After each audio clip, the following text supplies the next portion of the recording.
So I've always been a disruptor. At 15, my parents called that a brat. My mom always wanted us to be independent until we were. Then she thinks she might have made a mistake. I disagree. I was a fool on fire my whole life.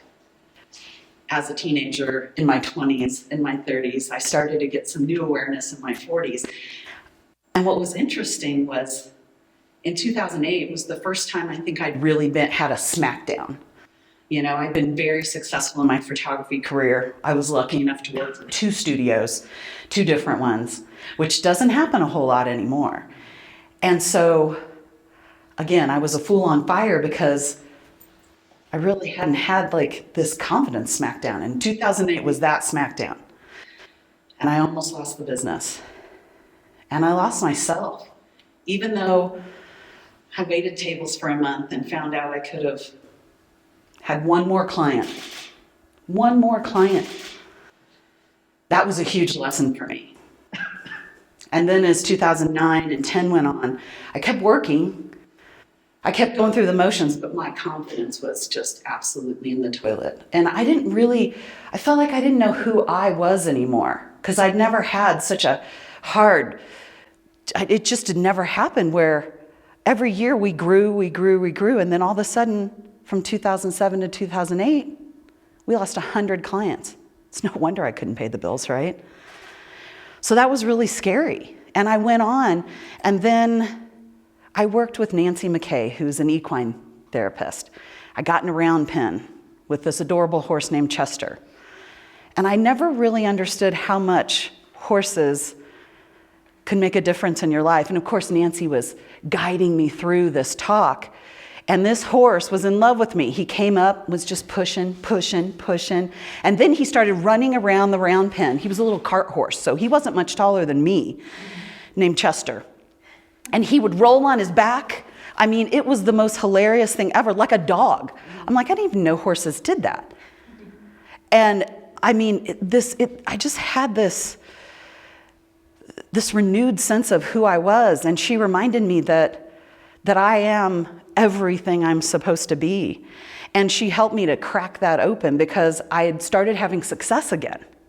But I was scared that the success would go away because 2008 was quite the smackdown. And so 2020 hits. What a fun year that was, wasn't it? So March, of course, all my events go away. All my clients go away. And I was lucky to be in a mastermind. And as many of you know who are in masterminds, I am now convinced that you always need a coach. Because if that mastermind wouldn't have been there, I don't know what would have happened to me. That's how drive-by photo shoots for charity came about. I didn't feel good about taking money from my clients without giving back something. And the whole country was suffering from not having enough food. I heard in Dallas there were 1,000 cars lined up at the food banks. We didn't seem to have that problem here in Colorado, but I felt like this was the time for me to say, I'm going to help. And so my clients donated $100. They sent me the receipt. They got $590 worth of photography, and people got fed through Care and Share Food Bank. $100 feeds 600 people. Yeah. So that felt really good. And then a couple months went by, and we started to get out of this funk, and things started to go really well. And so it was very exciting, and I broke 6 figures that year, like well over 6 figures, in a pandemic where I had to be in front of you. So that was super exciting. And then one more blow. My sweet husband suffers from depression and suicidal ideation. So June, it was about a week before I was headed to our Platinum Conference, where it's our higher level in eWomen, and I had just made this beautiful lookbook, and it was designed gorgeously, and Jake had to be at a place called Peakview to get help. But I had to go. I had spent months putting this lookbook together, really honing in my brand because this lookbook was a big deal. And so I had to go, and I was able to compartmentalize at that moment in time. But then when I got back, things were a little different. And we've kind of struggled through a couple different peak views in one 60-day stint. And what I found is that I'm here to care for him, but who was there to care for me at that moment? Because he didn't have the capability, right? And they really do forget the family members, and they really forgot us because of the pandemic. We couldn't come into Peakview, I couldn't even go to. MSR, Mountain Springs Recovery, I could go see him only on Sundays for a 3-hour stint, which was, I mean, it was better than nothing, right? But what I found is that I have a journey too. Funny enough, I always thought it was his journey, but it was my journey too. And I'd never braved anything like this before. And so sometimes I did really well, sometimes I didn't. Sometimes I felt knocked down like I was in 2008, where my confidence just was so low.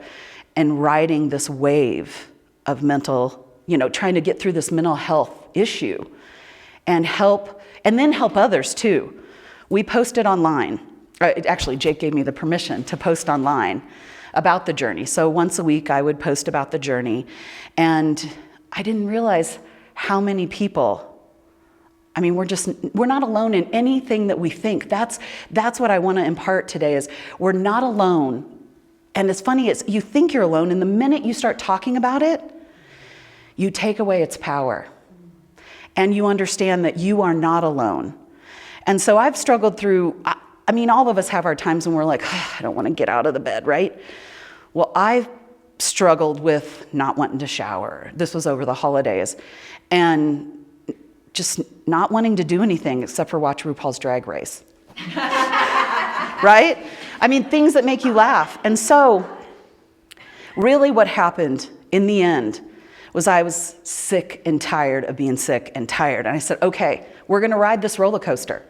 We're going to ride it. I'm going to learn how to ride it as well as I can so that it's not so valley and, hills, right? And I said to myself, I want that girl who was back in June with her lookbook on fire, fierce, and ready to go to work and show people what I have to offer my clients. And I got off that couch and I said, that's it. I am taking back that fierce, fun girl, and she's going to make a difference in this world because it has made me so much more compassionate. I was already compassionate, but understanding that we have no idea what's behind this smile. We have no idea. And if I can impart anything on you, find that moment where you were fierce and find her. Thank you.